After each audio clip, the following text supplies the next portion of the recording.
Hi hello ನಮಸ್ತೆ ಎಲ್ಲರಿಗೂ S K S media ಚಾನಲಿನ ಮತ್ತೊಂದು ವಿಡಿಯೋಗೆ ಸ್ವಾಗತ ಸುಸ್ವಾಗತ. ಸ್ನೇಹಿತರೆ, ಎಲ್ಲರೂ ಹೇಗಿದ್ದೀರಾ? ಎಲ್ಲರೂ ಚೆನ್ನಾಗಿದ್ದೀರಾ ಅಂದ್ಕೊಂಡಿದ್ದೀನಿ. ಹೋಪ್ ನಾನು ಕೂಡ ತುಂಬಾ ಚೆನ್ನಾಗಿದ್ದೀನಿ. ಎಲ್ಲರೂ ಚೆನ್ನಾಗಿದ್ದೀರಾ ಅಂದ್ಕೊಂಡು ಭಾವಿಸ್ಕೊಂಡು ಇವತ್ತಿನ ಒಂದು ವಿಡಿಯೋನ ಶುರು ಮಾಡಿಬಿಡೋಣ. ಇವತ್ತಿನ ಒಂದು ವಿಡಿಯೋದಲ್ಲಿ ಮೇಷರಾಶಿಯವರಿಗೆ ಸ್ನೇಹಿತರೆ, ಶನಿ ಗ್ರಹದ ಪವಾಡದಿಂದ ಏನೆಲ್ಲ ಅದೃಷ್ಟದ ಫಲಗಳನ್ನು ಮೇಷರಾಶಿಯವರು ಗಳಿಸಲಿದ್ದೀರಿ, ಯಾವುದರ ಬಗ್ಗೆ ಮುಂದಿನ ದಿನಗಳಲ್ಲಿ ಯಾವ ವಿಚಾರದ ಬಗ್ಗೆ ಎಚ್ಚರಿಕೆ ವಹಿಸಬೇಕು, ಇದಕ್ಕೆಲ್ಲ ಪರಿಹಾರ ಇದೆಯಂದರೆ ಖಂಡಿತವಾಗಿಯೂ ಸಣ್ಣ ಪುಟ್ಟ ಪರಿಹಾರದಿಂದನೇ ದೊಡ್ಡ ಸಮಸ್ಯೆಗಳೆಲ್ಲವೂ ನಿವಾರಣೆಯಾಗುವಂತಹ ಪರಿಹಾರವನ್ನು ನನ್ನ ಚಾನಲ್ನಲ್ಲಿ ತಿಳಿಸಲಾಗುತ್ತದೆ. ಈ ಪರಿಹಾರವನ್ನು ಅನುಸರಿಸಿ ಸ್ನೇಹಿತರೆ, ಕಷ್ಟಗಳು, ಸಮಸ್ಯೆಗಳು, ಅಡಚಣೆಗಳು ಏನೇ ತೊಂದರೆ ಇದ್ದರೂ ಕೂಡ ನಿವಾರಣೆಯಾಗಲಿದೆ. ಹಾಗಿದ್ರೆ ಏನೆಲ್ಲ ಪರಿಹಾರವನ್ನು ಮಾಡಬೇಕು, ಇನ್ನು ವ್ಯಾಪಾರ ವ್ಯವಹಾರದಲ್ಲಿ, ಹಣಕಾಸಿನಲ್ಲಿ, ವೃತ್ತಿ ಜೀವನದಲ್ಲಿ, ಉದ್ಯೋಗದಲ್ಲಿ ಏನೆಲ್ಲ ಬದಲಾವಣೆಗಳನ್ನು ಗಳಿಸಲಿದ್ದೀರಿ, ನೋಡಲಿದ್ದೀರಿ, ಯಾವುದರ ಬಗ್ಗೆ ಮುನ್ನೆಚ್ಚರಿಕೆಗಳನ್ನು ತೆಗೆದುಕೊಳ್ಬೇಕು ಅನ್ನೋದನ್ನ ಕಂಪ್ಲೀಟ್ ಆಗಿ ಇದೇ ವಿಡಿಯೋದಲ್ಲಿ ತಿಳಿಸ್ಕೊಡ್ತಾ ಹೋಗ್ತೀನಿ. ಇದನ್ನೆಲ್ಲ ತಿಳ್ಕೋಬೇಕು, ಸಣ್ಣ ಪುಟ್ಟ ಪರಿಹಾರಗಳನ್ನೆಲ್ಲ ಫಾಲೋಅಪ್ ಮಾಡಬೇಕು ಅಂದರೆ ಮೇಷರಾಶಿಯವರು ಎಲ್ಲೂ ಕೂಡ ವಿಡಿಯೋನ ಸ್ಕಿಪ್ ಮಾಡಬಾರ್ದು. ಅಂದರೆ ವಿಡಿಯೋನ ಕಟ್ ಮಾಡಿ ಓಡಿಸ್ಕೊಂಡೋಗಿ ನೋಡ್ತೀನಿ ಅಂದರೆ ಫುಲ್ ಇನ್ಫಾರ್ಮೇಷನ್ ಅರ್ಥ ಆಗಲ್ಲ. ಸೊ ಹಾಗಾಗಿ ಎಲ್ಲ ವಿಡಿಯೋದಲ್ಲೂ ತಿಳಿಸ್ತಾ ಇರ್ತೀನಿ. ಮೊದಲಿಂದ ಕೊನೆ ತನಕ ವಿಡಿಯೋನ ವಾಚ್ ಮಾಡಿ. ವಿಡಿಯೋದಲ್ಲಿ ಒಳ್ಳೆ ಮಾಹಿತಿ ಸಿಕ್ಕಿದ್ದಲ್ಲಿ ತಪ್ಪದೆ ವಿಡಿಯೋಗೊಂದು ಲೈಕ್ ಕೊಟ್ಟು, ಇನ್ನೂ ನನ್ನ ಚಾನಲ್ನ ಸಬ್ಸ್ಕ್ರೈಬ್ ಮಾಡ್ಕೊಳ್ದೇ ನೋಡ್ತಿದ್ರೆ ಎಸ್ ಪಿ ಎಸ್ ಮೀಡಿಯಾಗೆ ಸಬ್ಸ್ಕ್ರೈಬ್ ಆಗಿ ನಿಮ್ಮ ಅಭಿಪ್ರಾಯಗಳನ್ನು ಕಮೆಂಟ್ ಬಾಕ್ಸಲ್ಲಿ ತಿಳಿಸಬಹುದು. ಯಾರೆಲ್ಲ ಸಬ್ಸ್ಕ್ರೈಬ್ ಮಾಡಿಕೊಂಡು ಪ್ರತಿನಿತ್ಯ ವಿಡಿಯೋ ವಾಚ್ ಮಾಡ್ತಿದ್ರಾ ಅಂಥವರಿಗೆ ಥ್ಯಾಂಕ್ ಯು ಸೋ ಮಚ್ ಅಂತ ಹೇಳ್ತಾ ವಿಡಿಯೋದ ಕಡೆ ಗಮನ ಕೊಟ್ಬಿಡೋಣ. ಸ್ನೇಹಿತರೆ, ಓಂ ನಮಃ ಶಿವಾಯ, ಓಂ ನಮಃ ಶನೇಶ್ವರಾಯ ನಮಃ, ಓಂ ನಮಃ ಕುಬೇರರಾಯ ನಮಃ, ಓಂ ಶನಿದೇವರಾಯ ನಮಃ ಅಂತ ಕಮೆಂಟ್ ಮಾಡಿ. ಶನಿದೇವರ ಅನುಗ್ರಹದಿಂದ ನಿಮ್ಮ ಜೀವನದಲ್ಲಿ ಇರುವಂತಹ ಕಷ್ಟಗಳು, ಸಮಸ್ಯೆಗಳು, ಅಡಚಣೆಗಳು, ತೊಂದರೆಗಳು ಏನೇ ಇದ್ದರೂ ಕೂಡ ಅವೆಲ್ಲವೂ ಸಂಪೂರ್ಣವಾಗಿ ನಿವಾರಣೆಯಾಗಲಿ ಅಂತ ಕೇಳ್ಕೊತಾ ವಿಡಿಯೋದ ಕಡೆ ಗಮನ ಕೊಟ್ಬಿಡೋಣ. ಹೌದು ಸ್ನೇಹಿತರೆ, ಶನಿ 10 ಮತ್ತು 11ನೇ ಮನೆಯ ಅಧಿಪತಿ 12ನೇ ಮನೆಯಲ್ಲಿ ಮೀನದಲ್ಲಿ ಸಂಚಾರವನ್ನು ಮಾಡಲಿದೆ. ಕೆಲಸದ ಸ್ಥಳದಲ್ಲಿ ಒತ್ತಡ ಅಂದರೆ ವರ್ಕ್ ಪ್ಲೇಸ್ ಅಂತಲೇ ಹೇಳ್ಬೋದು. ಸ್ಟ್ರೆಸ್ಸಿಂದ ಸ್ನೇಹಿತರೆ ಸಾಕಷ್ಟು ಬದಲಾವಣೆಯನ್ನು ನೋಡಲಿದ್ದೀರಿ. ಆದಾಯವು ಖರ್ಚಾಗಿ ಹರಿಯುವುದು ಏಕಾಂತದ ಕ್ಷಣಗಳು ಅಂತಲೇ ಹೇಳ್ಬೋದು. ಶನಿ ಗ್ರಹದಿಂದ ಏನೆಲ್ಲ ಬದಲಾವಣೆಯನ್ನು ನೋಡಲಿದ್ದೀರಿ ಅನ್ನೋದನ್ನ ತಿಳಿಸ್ಕೊಟ್ಟಿದ್ದೀನಿ. ಏನೆಲ್ಲ ಪ್ರಭಾವವನ್ನು ಬೀರಲಿದೆ ಅನ್ನೋದನ್ನ ತಿಳಿಸ್ಕೊಡ್ತಾ ಹೋಗ್ತೀನಿ ಮುಂದೆ. ಸೂರ್ಯ 5ನೇ ಮನೆಯ ಅಧಿಪತಿ 1ನೇ ಮನೆಯಲ್ಲಿ ಉಚ್ಚಾಸ್ಥಿತಿಯಲ್ಲಿ ಏಪ್ರಿಲ್ 14ರಿಂದ ಸಂಚಾರವನ್ನು ಮಾಡಲಿದೆ. ಆತ್ಮವಿಶ್ವಾಸ, ಅಹಂಕಾರ, ಮೇಲಧಿಕಾರಿಗಳಿಂದ ಒತ್ತಡ, ಮಕ್ಕಳ ಪ್ರಗತಿ ಅಂತಲೇ ಹೇಳಬಹುದು. ಇನ್ನು ಶುಕ್ರ 2 ಮತ್ತು 7ನೇ ಮನೆಯ ಅಧಿಪತಿ 2ನೇ ಮನೆಯಲ್ಲಿ ಸ್ವಕ್ಷೇತ್ರದಲ್ಲಿ ಸ್ನೇಹಿತರೆ ಏಪ್ರಿಲ್ 19ರಿಂದ ಸಂಚಾರವನ್ನು ಮಾಡಲಿದೆ. ಕುಟುಂಬದಲ್ಲಿ ಸಂತೋಷ, ಮಾತಿನಲ್ಲಿ ವಾಕ್ಚಾತುರ್ಯ, ಸ್ಥಿರ ಆದಾಯ, ವ್ಯಾಪಾರದಲ್ಲಿ ಧನಲಾಭ ಅಂತಲೇ ಹೇಳಬಹುದು. ಇನ್ನು ಮಂಗಳ 1 ಮತ್ತು 8ನೇ ಮನೆಯ ಅಧಿಪತಿಯಾಗಿರುವಂತಹ ಮಂಗಳ 12ನೇ ಮನೆಯಲ್ಲಿ ಮೀನದಲ್ಲಿ ಏಪ್ರಿಲ್ ತಿಂಗಳಲ್ಲಿ ಸಂಚಾರವನ್ನು ಮಾಡಲಿದೆ. ಇದು ಯಾವ ರೀತಿ ಪ್ರಭಾವವನ್ನು ಬೀರಲಿದೆ ಮೇಷರಾಶಿಯವರಿಗೆ ಅಂದರೆ ಆಸ್ಪತ್ರೆಯ ಖರ್ಚುಗಳು ಹೆಚ್ಚಾಗಬಹುದು, ನಿದ್ರಾಹೀನತೆ ಅಂದರೆ ಸರಿಯಾದ ರೀತಿಯಲ್ಲಿ ನಿದ್ರೆ ಬರದೇ ಇರಬಹುದು, ವಿದೇಶಿ ಪ್ರಯಾಣ, ಪ್ರಚೋದನೆ ಇಲ್ಲದ ಆತಂಕ, ಭಯ, ನಿರ್ಭಯ ಹೆಚ್ಚಳವಾಗಲಿದೆ ಸ್ನೇಹಿತರೆ.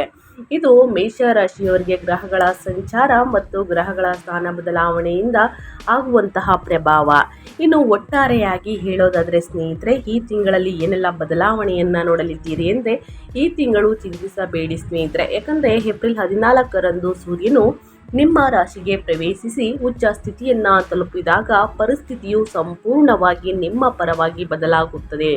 ಈ ಶಕ್ತಿಶಾಲಿ ಸೂರ್ಯನು ನಿಮ್ಮನ್ನ ರಾಜನಂತಹ ಅಧಿಕಾರ ಮತ್ತು ದೃಢವಾದ ಆತ್ಮವಿಶ್ವಾಸದಿಂದ ತುಂಬುತ್ತಾನೆ. ಈ ಸಕಾರಾತ್ಮಕತೆಗೆ ವೇಗವನ್ನು ಸೇರಿಸುತ್ತಾ ಧನಾಧಿಪತಿಯಾದಂತಹ ಶುಕ್ರನು ಏಪ್ರಿಲ್ 19ರಂದು ತನ್ನ ಸ್ವಂತ ರಾಶಿಯಾದ ಋಷಭವನ್ನು ಸ್ನೇಹಿತರೆ ನಿಮ್ಮ 2ನೇ ಮನೆ ಅಂದರೆ ಪ್ರವೇಶಿಸುತ್ತಾನೆ. ಇದು ನಿಮ್ಮ ಆರ್ಥಿಕ ಸ್ಥಿರತೆಗೆ ಬಂಗಾರದ ಹಾದಿಯನ್ನು ಸುಗಮಗೊಳಿಸುತ್ತದೆ. ಮೊದಲಾರ್ಧದಲ್ಲಿ ನೀವು ತಾಳ್ಮೆಯನ್ನು ಕಾಪಾಡಿಕೊಂಡರೆ ತಿಂಗಳ ದ್ವಿತೀಯಾರ್ಧವು ನಿಮಗೆ ಅದ್ಭುತಗಳನ್ನು ಸೃಷ್ಟಿಸುತ್ತದೆ. ಸೊ ಹಾಗಾಗಿ ಯುಗಾದಿ ಹೊಸ ವರ್ಷದ ಆರಂಭದಿಂದ ಸ್ನೇಹಿತರೆ ಏಪ್ರಿಲ್ 2026 ಮೇಷರಾಶಿಯವರಿಗೆ ಆಂತರಿಕ ಸಂಘರ್ಷಗಳು ಮತ್ತು ಅಸಾಧಾರಣ ವಿಜಯಗಳು, ವಿಶಿಷ್ಟವಾದ ಅನುಭವಗಳ ಸಮ್ಮಿಲನವನ್ನು ತರಲಿದೆ ಅಂತಲೇ ಹೇಳಬಹುದು. ತಿಂಗಳ ಆರಂಭದಿಂದನೂ ಕೂಡ ನಿಮ್ಮ ರಾಶಿಯ ಅಧಿಪತಿ ಮಂಗಳನು ಕರ್ಮಕಾರಕ ಶನಿಯೊಂದಿಗೆ ವ್ಯಯಸ್ಥಾನವಾದ 12ನೇ ಮನೆಯನ್ನು ಸ್ನೇಹಿತರೆ ಅಂದರೆ ಮೀನ ರಾಶಿಯನ್ನು ಪ್ರವೇಶಿಸುತ್ತಾನೆ. ನಷ್ಟದ ಮನೆಯಲ್ಲಿ ನಿಮ್ಮ ರಾಶಿ ಅಧಿಪತಿ ಕುಳಿತಿರುವುದರಿಂದ ನೀವು ಒಂಟಿತನದ ಭಾವನೆಯನ್ನು ಅನುಭವಿಸಬಹುದು. ನಿಮ್ಮ ಪ್ರಯತ್ನಗಳಲ್ಲಿ ಅಂತಂದರೆ ವಿಶೇಷವಾಗಿ ಹೊಸ ಪ್ರಾಜೆಕ್ಟ್ಗಳಲ್ಲಿ ಗಮನಾರ್ಹ ವಿಳಂಬಗಳನ್ನು ಎದುರಿಸಬಹುದು ಮತ್ತು ಮಾನಸಿಕ ಒತ್ತಡವು ಕೂಡ ಹೆಚ್ಚಾಗಬಹುದು ಸ್ನೇಹಿತರೆ. ಇದು ಒಟ್ಟಾರೆಯಾಗಿ ನಿಮ್ಮ ಭವಿಷ್ಯ ಹೀಗಿರಲಿದೆ ಅಂತಲೇ ಹೇಳಬಹುದು. ಇನ್ನು ಒಂದೊಂದಾಗಿ ಹೇಳೋದಾದರೆ ಸ್ನೇಹಿತರೆ, ವ್ಯಾಪಾರ ಮತ್ತು ಸ್ವಯಂ ಉದ್ಯೋಗವನ್ನು ಹೇಳೋದಾದರೆ ಮೇಷರಾಶಿಯವರು ಏನೆಲ್ಲ ಬದಲಾವಣೆಯನ್ನು ನೋಡಲಿದ್ದೀರಿ ಅಂದರೆ, ಏಪ್ರಿಲ್ 19ರವರೆಗೆ ಶುಕ್ರನು ನಿಮ್ಮ 7ನೇ ಮನೆ ಅಂದರೆ ವ್ಯಾಪಾರ ಮನೆಯ ಅಧಿಪತಿ ಲಗ್ನದಲ್ಲಿ ಸೂರ್ಯನೊಂದಿಗೆ ಸ್ಥಾನ ಪಡೆಯುತ್ತಾನೆ. ಈ ನಿಯೋಜನೆಯು ನಿಮ್ಮ ವ್ಯಾಪಾರದಲ್ಲಿ ಕೆಲವು ಹೆಚ್ಚು ಮಹತ್ವಾಕಾಂಕ್ಷೆಯ ನಿರ್ಧಾರಗಳನ್ನು ತೆಗೆದುಕೊಳ್ಳುವಂತೆ ನಿಮ್ಮನ್ನು ಪ್ರೇರೇಪಿಸುತ್ತದೆ. ನಿಮ್ಮ ವ್ಯಾಪಾರ ಪಾಲುದಾರರೊಂದಿಗೆ ಚರ್ಚೆಯ ಸಮಯದಲ್ಲಿ ಸರ್ವಾಧಿಕಾರಿಯಂತೆ ವರ್ತಿಸುವ ಅಪಾಯವಿದೆ. ನಿಮ್ಮ ಮಾತೆ ಅಂತಿಮ ಕಾನೂನು ಎಂದು ನೀವು ನಿರೀಕ್ಷಿಸಬಹುದು ಸ್ನೇಹಿತರೆ. ಅದಿಯಾಗೋ ಏಪ್ರಿಲ್ 19ರಂದು ಶುಕ್ರನು ತನ್ನ ಸ್ವಂತ ರಾಶಿ ಅಂದರೆ 2ನೇ ಮನೆಯಾದ ವೃಷಭ ರಾಶಿಗೆ ಚಲಿಸಿದಾಗ ಪರಿಸ್ಥಿತಿಯು ಗಮನಾರ್ಹವಾಗಿ ಸಕಾರಾತ್ಮಕ ತಿರುವನ್ನು ಪಡೆಯುತ್ತದೆ. ಕ್ಲೈಂಟ್ಗಳೊಂದಿಗೆ ನಿಮ್ಮ ಸಂವಹನ ಕೌಶಲ್ಯ, ಕಮ್ಯುನಿಕೇಷನ್ ಸ್ಕಿಲ್ಸ್ ಮತ್ತು ವಾಕ್ಚಾತುರ್ಯವು ಮ್ಯಾಜಿಕ್ನಂತೆ ಕೆಲಸ ಮಾಡುತ್ತದೆ ಅಂತಲೇ ಹೇಳ್ಬೋದು ಮೇಷರಾಶಿಯವರಿಗೆ. ಹಳೆಯ ಬಾಕಿ ಇರುವ ಬಿಲ್ಗಳು ಹಣ ವಸೂಲಿಯಾಗುತ್ತದೆ. ಹೊಸ ಪ್ರಾಜೆಕ್ಟ್ಗಳನ್ನು ಪ್ರಾರಂಭಿಸುವವರು, ವಿಶೇಷವಾಗಿ ಸೃಜನಶೀಲ ಕ್ಷೇತ್ರಗಳು, ಕಲೆ ಅಥವಾ ಐಷಾರಾಮಿ ಸರಕುಗಳ ವ್ಯಾಪಾರದಲ್ಲಿ ಇರುವವರು ಲಾಭದಲ್ಲಿ ಗಣನೀಯ ಏರಿಕೆಯನ್ನು ಕಾಣುತ್ತಾರೆ ಅಂತಲೇ ಹೇಳಬಹುದು ಮೇಷರಾಶಿಯವರು. ಸ್ನೇಹಿತರೆ, ನಿಮ್ಮ ಬಿಸ್ನೆಸ್ಸಲ್ಲಿ ಅಂದರೆ ವ್ಯಾಪಾರ ವ್ಯವಹಾರದಲ್ಲಿ ಪಾಲುದಾರಿಕೆಯಲ್ಲಿ ಏನೆಲ್ಲ ಬದಲಾವಣೆಯನ್ನು ಮೇಷರಾಶಿಯವರು ಗಳಿಸಲಿದ್ದೀರಿ ಅನ್ನೋದನ್ನ ಒಟ್ಟಾರೆಯಾಗಿ ತಿಳಿಸ್ಕೊಟ್ಟಿದ್ದೀನಿ. ಇನ್ನು ನಿಮ್ಮ ಫೈನಾನ್ಸ್ ಬಗ್ಗೆ, ನಿಮ್ಮ ಆರ್ಥಿಕ ಜೀವನ, ಹಣಕಾಸಿನಲ್ಲಿ ಏನೆಲ್ಲ ಬದಲಾವಣೆಗಳನ್ನು ನೋಡಲಿದ್ದೀರಿ, ಏನೆಲ್ಲ ಖರೀದಿ ಮಾಡುವಂತಹ ಯೋಗ ಇದೆ, ಯಾವುದರ ಬಗ್ಗೆ ಹಣಕಾಸಿನ ವಿಚಾರದಲ್ಲಿ ಮುನ್ನೆಚ್ಚರಿಕೆಗಳನ್ನು ಮೇಷರಾಶಿಯವರು ತೆಗೆದುಕೊಳ್ಬೇಕು ಅನ್ನೋದನ್ನ ನೋಡ್ತಾ ಹೋಗೋಣ.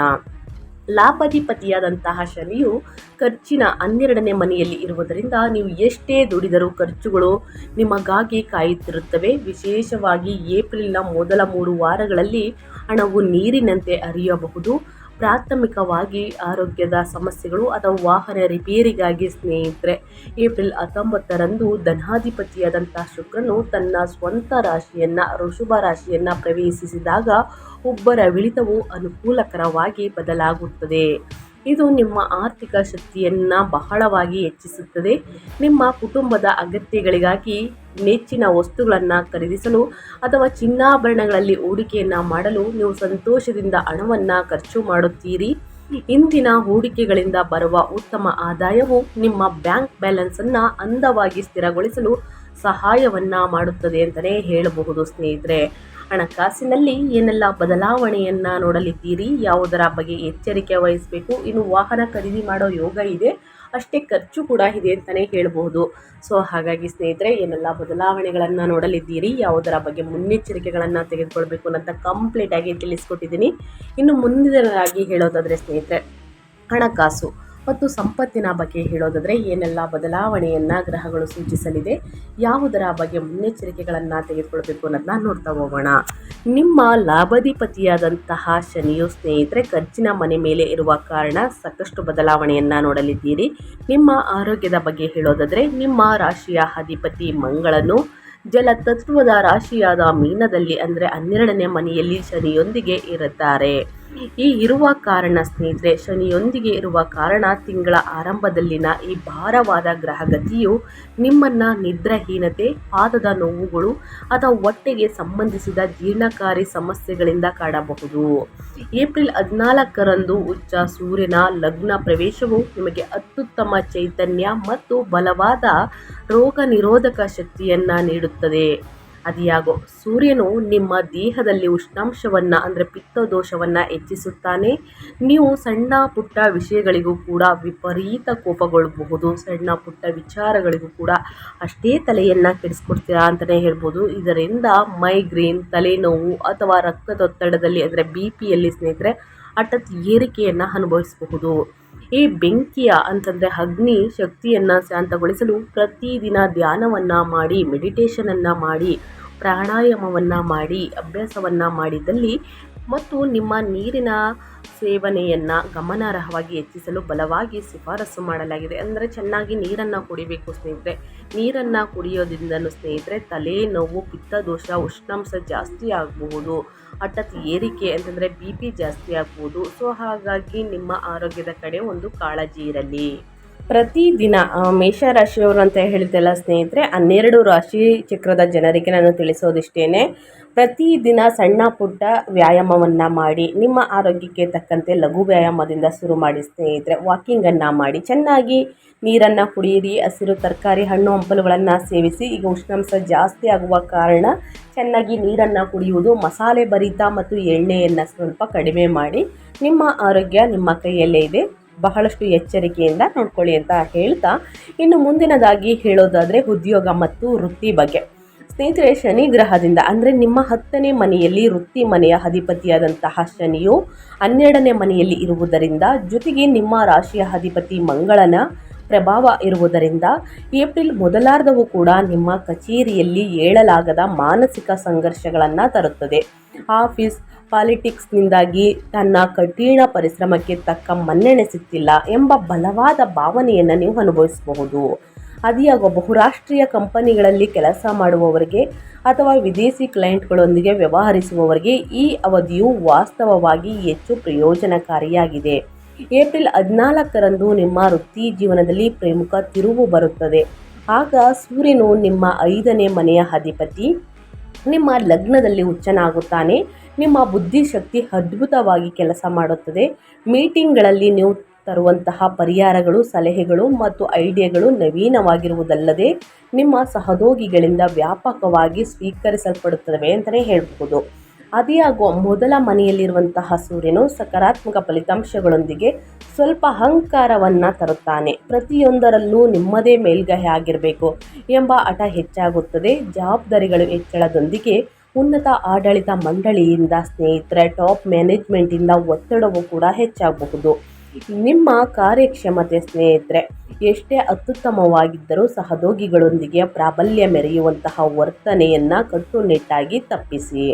ಸೊ ಹಾಗಾಗಿ ನಿಮ್ಮ ಉದ್ಯೋಗದಲ್ಲಿ ಮತ್ತು ವೃತ್ತಿಯಲ್ಲಿ ಏನೆಲ್ಲ ಬದಲಾವಣೆಯನ್ನು ಗ್ರಹಗಳ ಪ್ರಭಾವದಿಂದ ನೋಡಲಿದ್ದೀರಿ, ಯಾವುದರ ಬಗ್ಗೆ ಮುನ್ನೆಚ್ಚರಿಕೆಗಳನ್ನು ತೆಗೆದುಕೊಳ್ಬೇಕು ಅನ್ನೋದನ್ನ ಒಟ್ಟಾರೆಯಾಗಿ ತಿಳಿಸ್ಕೊಟ್ಟಿದ್ದೀನಿ.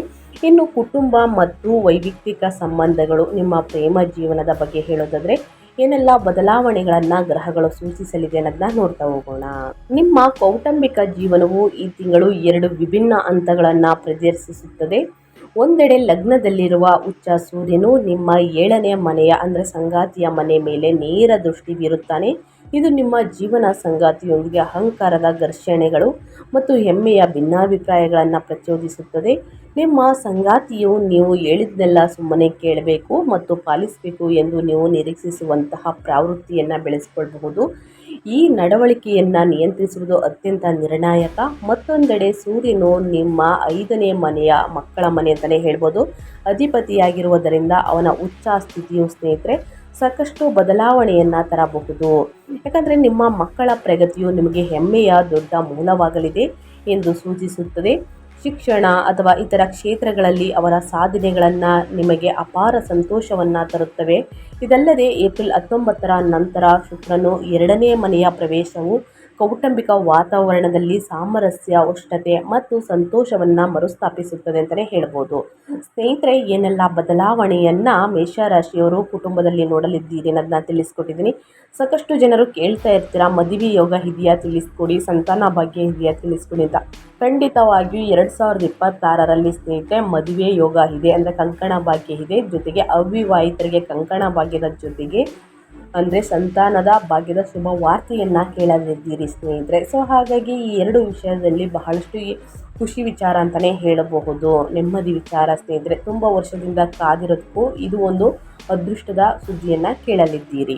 ಇನ್ನು ಶಿಕ್ಷಣ ಮತ್ತು ವಿದ್ಯಾರ್ಥಿಗಳ ಬಗ್ಗೆ ಹೇಳೋದಾದರೆ ಲಗ್ನದಲ್ಲಿ 5ನೇ ಅಧಿಪತಿ ಸೂರ್ಯನ ಉಚ್ಚ ಸ್ಥಿತಿಯು ವಿದ್ಯಾರ್ಥಿಗಳಿಗೆ ವಿಶೇಷವಾಗಿ ಸ್ಪರ್ಧಾತ್ಮಕ ಪರೀಕ್ಷೆಗಳಿಗೆ ಅಂದರೆ competitive exam, CET, UPSC, banking ಸ್ನೇಹಿತರೆ ತಯಾರಿಯನ್ನು ನಡೆಸುತ್ತಿರುವವರಿಗೆ ಪ್ರಚಂಡ ಆಶೀರ್ವಾದವಾಗಿದೆ. ನಿಮ್ಮ ದೃಢ ನಿಶ್ಚಯ ಮತ್ತು ಇಚ್ಛಾಶಕ್ತಿ ಗಗನಕ್ಕೇರುತ್ತದೆ. ಅತ್ಯಂತ ಕಷ್ಟಕರವಾದ ವಿಷಯಗಳನ್ನು ಸಹ ನೀವು ಸುಲಭವಾಗಿ ಗ್ರಹಿಸಲು ಸಾಧ್ಯವಾಗುತ್ತದೆ. ಅದ್ಯಾಗೋ 12ನೇ ಮನೆಯಿಂದ ಶನಿ ಮತ್ತು ಮಂಗಳನ ದೃಷ್ಟಿಯು ಸಾಂದರ್ಭಿಕವಾಗಿ ದೈಹಿಕ ಆಲಸ್ಯವನ್ನು ಉಂಟು ಮಾಡಬಹುದು. ಇದನ್ನು ಜಯಿಸಿ ವಿಜಯ ನಿಮ್ಮದೇ. ಉನ್ನತ ಶಿಕ್ಷಣಕ್ಕಾಗಿ ವಿದೇಶದಲ್ಲಿ ಪ್ರವೇಶವನ್ನು ಪಡೆಯಲು ಪ್ರಯತ್ನಿಸುತ್ತಿರುವ ವಿದ್ಯಾರ್ಥಿಗಳಿಗೆ ಇದು ಹೆಚ್ಚು ಅನುಕೂಲಕರ ಅವಧಿಯಾಗಿದೆ ಸ್ನೇಹಿತರೆ. ಒಟ್ಟಾರೆಯಾಗಿ ಹೇಳಬೇಕು ಅಂದರೆ ಏನೆಲ್ಲ ಅದೃಷ್ಟದ ಫಲಗಳನ್ನು ಗಳಿಸಲಿದ್ದೀರಿ, ಯಾವುದರ ಬಗ್ಗೆ ಎಚ್ಚರಿಕೆ ವಹಿಸಬೇಕು ಅನ್ನೋದನ್ನ, ವ್ಯಾಪಾರ ವ್ಯವಹಾರದಲ್ಲಿ, ಪಾಲುದಾರಿಕೆಯಲ್ಲಿ, ಜೊತೆಗೆ ನಿಮ್ಮ ಫ್ಯಾಮಿಲಿ, ನಿಮ್ಮ ಹೆಲ್ತ್ ಮತ್ತು ನಿಮ್ಮ ಕುಟುಂಬದ ಬಗ್ಗೆ ಮತ್ತು ವಿದ್ಯಾರ್ಥಿಗಳ ಬಗ್ಗೆ ತಿಳಿಸ್ಕೊಟ್ಟಿದ್ದೀನಿ. ಇಷ್ಟರಲ್ಲಿ ಏನೇ ಡೌಟ್ಸ್ಗಳಿದ್ರೂ ಕೂಡ ಕಮೆಂಟ್ ಮಾಡಿ ಸ್ನೇಹಿತರೆ, ಖಂಡಿತವಾಗಿಯೂ ಆನ್ಸರ್ ತಿಳಿಸ್ಕೊಡ್ತೀನಿ. ಇನ್ನು ಈ ತಿಂಗಳಲ್ಲಿ ಅನುಸರಿಸಬೇಕಾದ ಜ್ಯೋತಿಷ್ಯದ ಪರಿಹಾರಗಳನ್ನು ತಿಳಿಸ್ಕೊಡ್ತೀನಿ. ಈ ಪರಿಹಾರಗಳನ್ನು ಅನುಸರಿಸಿ ಕಷ್ಟಗಳು, ಸಮಸ್ಯೆಗಳು ಕ್ರಮೇಣವಾಗಿ ಕಡಿಮೆಯಾಗಲಿದೆ. ಪ್ರತಿ ಶನಿವಾರ ಅಥವಾ ಶನಿವಾರದಂದು ಶನಿದೇವರಿಗೆ ಎಳ್ಳೆಣ್ಣೆಯಿಂದ ತೈಲಾಭಿಷೇಕವನ್ನು ಮಾಡಿಸಿ ಶನಿವಾರದ ದಿನ ಶನಿ ಸ್ತೋತ್ರವನ್ನು ಹೇಳಿ ಬಡವರಿಗೆ, ನಿರ್ಗತಿಕರಿಗೆ ಕಪ್ಪು ಎಳ್ಳನ್ನು ದಾನ ಮಾಡಿ ನಿಮ್ಮ ಆರೋಗ್ಯದಲ್ಲಿರುವಂತಹ ಸಮಸ್ಯೆಗಳು ಕ್ರಮೇಣವಾಗಿ ಕಡಿಮೆಯಾಗಲಿದೆ. ಇನ್ನು 12ನೇ ಮನೆಯಲ್ಲಿನ ಶನಿ ಮಂಗಳ ಸಂಯೋಗದ ದುಷ್ಪರಿಣಾಮಗಳನ್ನು ತಗ್ಗಿಸಲು ಮತ್ತು ಉಚ್ಚ ಸೂರ್ಯನಿಂದ ಉಂಟಾಗುವಂತಹ ಆಕ್ರಮಣಶೀಲತೆಯನ್ನು ನಿಯಂತ್ರಿಸಲು ಈ ಪರಿಹಾರಗಳನ್ನು ಶ್ರದ್ಧೆಯಿಂದ ಅನುಸರಿಸಿ. ಮಂಗಳನ ಮತ್ತು ಶನಿ ದೋಷವನ್ನು ನಿವಾರಣೆ ಮಾಡಲು ಹನುಮಂತನ ಆರಾಧನೆ ಮಾಡಿ. ಸ್ನೇಹಿತರೆ, ಆಂಜನೇಯನ ಆರಾಧನೆಯಿಂದ ತಟಸ್ಥಗೊಳಿಸಲು ಪ್ರತಿ ಮಂಗಳವಾರ ಮತ್ತು ಶನಿವಾರ ಹನುಮಾನ್ ಚಾಲಿಸವನ್ನು ಪಠಿಸಿ ಅಥವಾ ಸುಂದರ ಕಾಂಡವನ್ನು ಓದಿ. ಇದು ನಿಮ್ಮನ್ನು ಅಪಘಾತಗಳು ಮತ್ತು ಗುಪ್ತ ಅಪಾಯಗಳಿಂದ ರಕ್ಷಿಸುತ್ತದೆ. ಇನ್ನು ಸೂರ್ಯ ನಮಸ್ಕಾರ.